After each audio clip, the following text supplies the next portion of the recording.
But the thing that I think is going to change a little bit is tied to the idea of critical thinking, and it's going to be this idea of being able to multitask while you're providing empathy and that emotional intelligence back to policyholders. As you have all of this data and this information coming at you, you need to be able to multitask and interact with policyholders and provide the experience that they need. And you're using two different sides of your brain to do that. And being able to switch back and forth and actually be truly empathetic while you're doing that is a skill that you have to hone.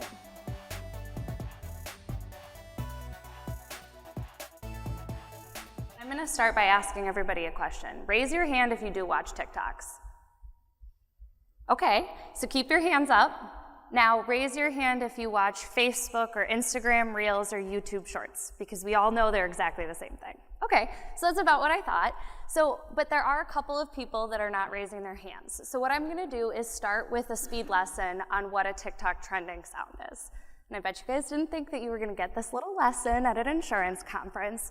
But when we take a look at TikTok, it's known for videos being created against trending sounds. And what that means is sometimes it's a song that people are doing a dance to, which is what it's most famous for. But more often than not, there are trending sounds that are clips from movies or TV shows that people will create videos to, kind of drawing analogies between their niche that they're creating a video against with text on the screen to prove a point. So for example, a couple of months ago, there was a trending sound that was from the movie Coco, which is a Disney movie, and the lyrics of the song were, "Where should I put my shoes? You say, put them on my head. You drive me un poco loco." That was the sound. So to the surprise of nobody, I made a TikTok video based off of this concept that I'm presenting on about how I believe that technology and automation are going to give us so many opportunities to improve the customer and employee experience. And it drives me bonkers when people talk about AI and automation stealing jobs because it brings so much potential to the table. Now, when I tell you that I really triggered some people with this video, I'm not exaggerating. I was called a propaganda mouthpiece. This person just really didn't like my eyebrows for some reason. And I wanted to put this one up here because I wanted an excuse to use the word gobbledygook in my presentation. But so now you guys are all sitting here and you're wondering why I decided to lead in with troll comments on a TikTok as a part of my presentation.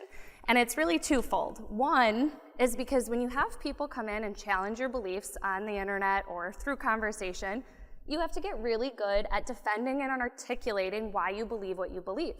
And so through these conversations and other conversations that I have with people in the industry, I've gotten really good at defending this belief that AI won't steal your job, but it is going to change it. And what I want to talk about towards the end of the presentation are some skills that I think everybody in this room, regardless of title or role, need to be thinking about building and honing in on over the next couple of years to make sure that you're indispensable in your career moving forward.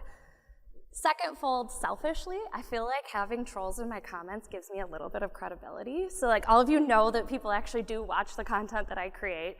And as Brian said, my name is Ema Roloff, and I work with the team at EIS to help carriers manage their core transformations.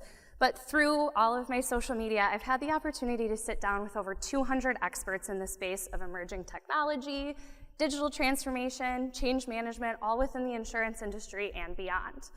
And so I want to start real quick with a preface that I'm not living under a rock, and the whole reason for this presentation is so that you guys aren't either. I recognize that there are some jobs that are being eliminated by the way that we use technology, and that's just a natural progression that we've seen as technology has evolved in all sorts of walks of our life. But the part that I want to kind of bring to your attention is that while it's a majority, still only 61% of employees, according to Forbes, feel like their employers are doing what they need to help them build the skills that they'll need for the future of work. So my goal today is to give you guys a little bit of a kickstart in the direction of the types of things that you should be paying attention to and building when you're focused on career development for yourself, rather than waiting for someone else to come and give you that hand and pull you along on that journey. So let's dive right into why I'm so confident that AI is not going to steal your job. I'm not breaking any news to this room. We all know that there's a talent gap within the industry, but it's over 500,000 jobs. or 500,000 jobs. And when we start to take a look at that, that's just the predictions of people that are supposed to be retiring in the industry. That's not anybody leaving for any other reason at all. So when we start to look at it, it's estimated that about 50% of the insurance workforce is going to retire in the next 15 years.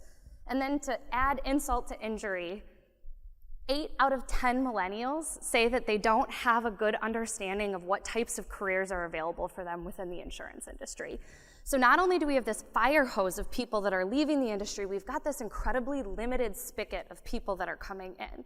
And so those two factors combined alone, how do we absorb that with technology like that? It's just really not that realistic. But then we start to add in things like, as we automate processes and we change the way that we do business, our dependency on technical talent, which tends to be a little bit younger generations, and those people that don't even know what's available within the insurance industry, widen that gap even further, and we've got a much larger problem in terms of bringing in people. So your job isn't gonna go anywhere from that perspective. Then we add in complexity. Pricing and predicting risk and really coming and showing up when it's time for us to make due on our promise has never been a straight-through process. Then we add in new products like pet insurance and new distribution models. Then we've got worsening weather events and more extreme catastrophes. And then we've got those lovely, ever-changing, ever-growing customer expectations that make our market so competitive. And when we start to take a look at those customer expectations, this is where I really believe the people in this room make a difference. Only 29% of policyholders are currently satisfied with their provider. And 46% of people say that their customer experience and their interaction when something goes wrong is the ultimate decision maker for them, who they're going to work with from an insurance carrier perspective. So as an industry, we've all started going directly towards this idea of all digital all the time. But this statistic is what I think is the most important when it comes to driving this idea home. 47% of policyholders still say that they want to pick up the phone and talk to someone when something goes wrong. And so if you don't have that part of your customer experience, it doesn't matter how much you're using technology or how slick an app you have, if you can't make due on that promise when something goes wrong.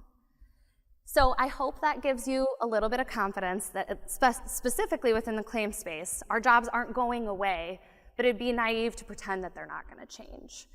So Jessica, can you raise your hand for everybody?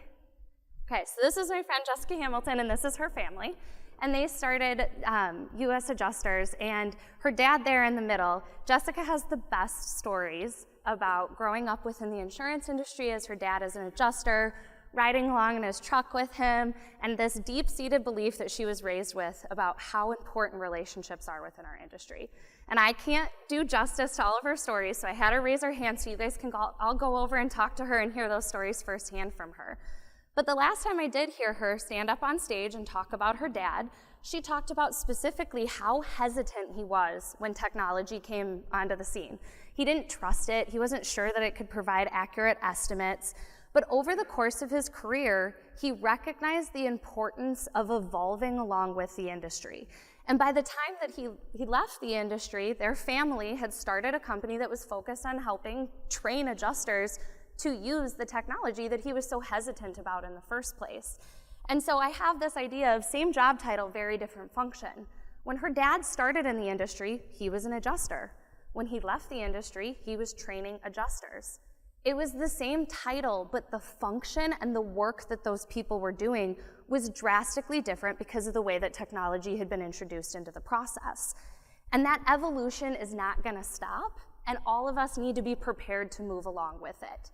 So in 2019, YouGov did a survey of Gen Z students in high school, and they asked them what they thought that their future career would be. And instead of giving the kind of typical answers that you might expect, 54% of those high school students said that they believe that they're gonna be working in a job that doesn't exist today. And I'm pretty inclined to believe that 54% and probably say that that percentage is even higher if we go back to that idea of different function with the same title. Because every single one of us in this room, our job is gonna look so different 5 to 10 years from now, just based off of what I've seen within my 10-year career. I've seen things change pretty drastically, and I don't think that that's going to slow down. I can't go into all of the places that AI is going to be coming into the claims experience, and these two will certainly probably pick up the baton when they take the stage. But we're starting to see different subsets of AI really come in and embed themselves within the claims process. So we've got things like computer vision, which is a subset of AI that pulls information and derives meaning from videos and pictures and other visual inputs that are starting to do things like visual inspections and being able to analyze the drone footage that Brian brought up. We have machine learning, which is another subset of AI that's focused on mimicking the way that our brains are able to make patterns and being able to pull out these patterns from large data sets that a human wouldn't be able to be able to predict outcomes and spot abnormalities. So we're seeing this in things like fraud detection, total loss scoring, litigation scoring, but ultimately these are all driving towards the same goals of, hopefully saving carriers some money, but ultimately going back to that illustrious customer experience that we were talking about, shortening claim cycles and improving that experience to win business. So what's left are going to become the things that are uniquely human as we bring in more of this technology. And for everybody in this room, in a world full of technology, humans have to lean into what makes us uniquely human and start to sharpen our soft skills. And so where I want to transition and take you guys for the last couple of minutes here is a rapid fire lesson on what I think that you should be focused on in terms of career development. And it's going to come back to this idea of critical thinking and being able to really hone in on, and this is maybe the more hard skill that I'll tell you I think you should be building, being able to ask really good questions, question data, and really dive into how valid is it, what's the source it's coming from, and then ultimately being able to interpret data and tell a story with it. It's a unique skill to be able to tell a story with data, but also use that data to truly drive decisions and not just seek that data to feel good about validating decisions you've made in the past, but actually be able to change behavior and critically think about all of the information that's coming towards us. We all know how important emotional intelligence is to the claims process, and so things like listening skills and empathy are still going to be really important, but the thing that I think is going to change a little bit is tied to the idea of critical thinking, and it's going to be this idea of being able to multitask while you're providing empathy and that emotional intelligence back to policyholders. As you have all of this data and this information coming at you, you need to be able to multitask and interact with policyholders and provide the experience that they need, and you're using two different sides of your brain to do that. And being able to switch back and forth and actually be truly empathetic while you're doing that is a skill that you have to hone. And if I can leave all of you with one thing today, this is like start paying attention if you haven't been. Digital literacy and building a sense of this is the most important thing that we should be doing right now. Digital literacy is not learning how to become a developer or getting deeply technical.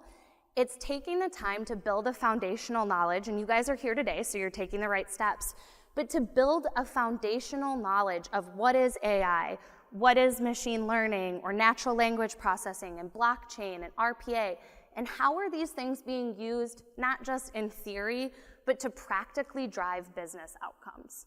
For anybody that's sitting in this room who wants to be an executive and sitting around a board table or boardroom table or is already there, this is what's going to make the difference and make you an incredibly valuable asset to any company.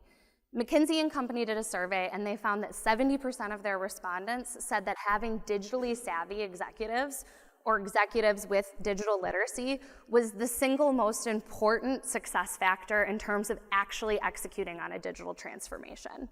And when you look at digital transformation, I gave this idea of an evolution before.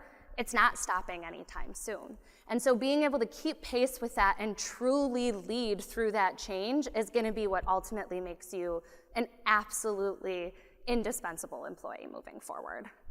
So to close out, I want to remind you one more time, AI isn't going to steal your job, but it is going to change it. And if you want to be that indispensable employee moving forward, you need to focus on building that critical thinking skill, emotional intelligence, and ultimately that digital literacy. And so with that, I want to thank everybody, encourage you to come follow me, and let's build the future of work.